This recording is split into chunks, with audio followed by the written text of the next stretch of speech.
Olivier, on vient d'entendre ton propos. Effectivement, le discours de la Silicon Valley dans les années 70, je pense qu'on aurait tous signé.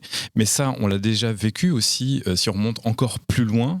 Le pétrole, à l'époque, l'acier, les chemins de fer, c'était très très cool. Ça nous proposait une vision de la société très différente pour laquelle on aurait également signé. Ça a donné Rockefeller, ça a donné Carnegie, ça a donné Vanderbilt, etc., qui eux aussi ont été les oligarques de leur époque, de grands empires industriels.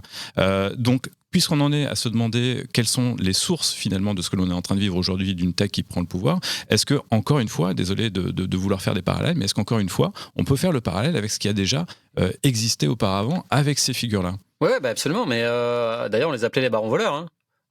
Et ça posait, ça posait tout un tas de problèmes. La figure inspiratrice de Orson Welles pour faire son Citizen Kane, c'est le magnat des médias californien de l'époque qui est considéré comme l'inventeur des fake news. Parce qu'il va racheter tout un tas de penny papers ou en créer et en diffusant des informations à très bas coût, voire qui sont pas des informations. Et ce qui a posé tout un tas de problèmes. Donc la question des barons voleurs ou du poids des milliardaires sur le système et l'industrie américaine, effectivement, tu as raison, elle n'est pas du tout nouvelle. Par contre, il y a des institutions qui ont été mises en place, des réglementations qui ont été mises en place, notamment la loi antitrust. Oui. Parce que Rockefeller, il représentait 5% du PIB américain quand même. Hein. Et voilà, et c'est précisément là, que je veux t'emmener, c'est que si on a déjà vécu ce schéma, s'il se reproduit, et il a des similitudes et il a des différences, parce que probablement que... Déjà, la première question, c'est est-ce que le pouvoir des oligarques aujourd'hui de la tech est beaucoup plus important que ceux du passé 19e siècle, les industriels ? Et puisqu'on revit le même schéma, qu'est-ce qui a mis à terre, entre guillemets, ces anciens oligarques et quels sont les contre-pouvoirs ou limites que l'on pourrait imaginer aujourd'hui à ceux qui sont en train de se mettre en place ? Alors, sur la question du pouvoir, je pense que dans l'absolu, aujourd'hui ils sont plus puissants, relativement, ils le sont moins. C'est-à-dire que, comme je le disais, 5% du PIB américain, c'est Rockefeller, c'est fou, quoi. C'est vraiment fou. Ou le poids de Leland Stanford, qui était un magnat du chemin de fer, qui s'est retrouvé gouverneur de Californie et créateur d'une université qui a son nom toujours aujourd'hui. C'est un pouvoir aussi qui est considérable. Et il serait pas totalement équivalent. Je crois qu'il était encore plus important. Par contre, effectivement, il y a des lois qui ont été mises en place pour maîtriser leur pouvoir. Par ailleurs, c'est des gens qui sont aussi issus de la guerre civile américaine et qui ont porté des projets. Alors à l'époque, c'était républicain, mais républicain, à l'époque, c'était les droits pour tous et tout le monde et tous les citoyens. Pas le même sens. Voilà, c'était la lutte contre l'esclavagisme. Hein. Lincoln était républicain à l'époque, versus les démocrates qui étaient liés aux États du Sud. Et puis par ailleurs, le système industriel, il s'est modifié aussi avec le développement de la voiture, la mise en place du Taylorisme, puis du Fordisme, c'est-à-dire que cette idée que vous travaillez dans l'industrie, vous travaillez dur, mais vous aurez les fruits de ce travail. La tech aujourd'hui, elle est à la fois plus puissante, je veux dire factuellement, c'est-à-dire qu'elle peut faire plus de choses.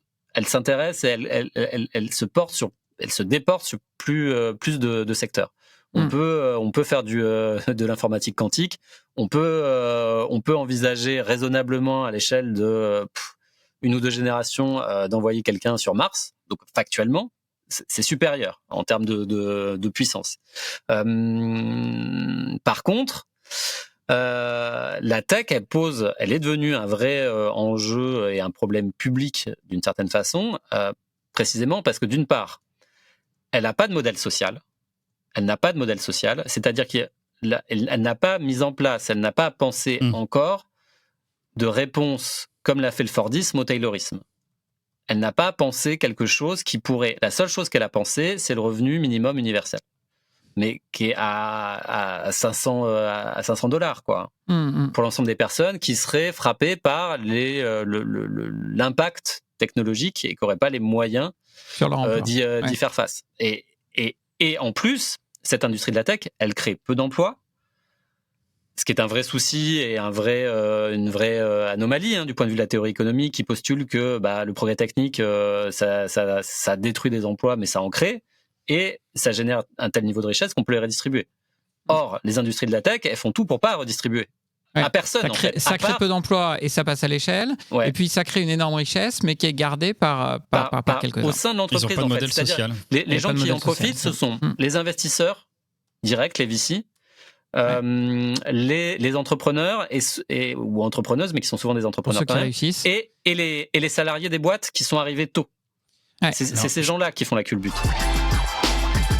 French Tech, esprit critique pour ta critique.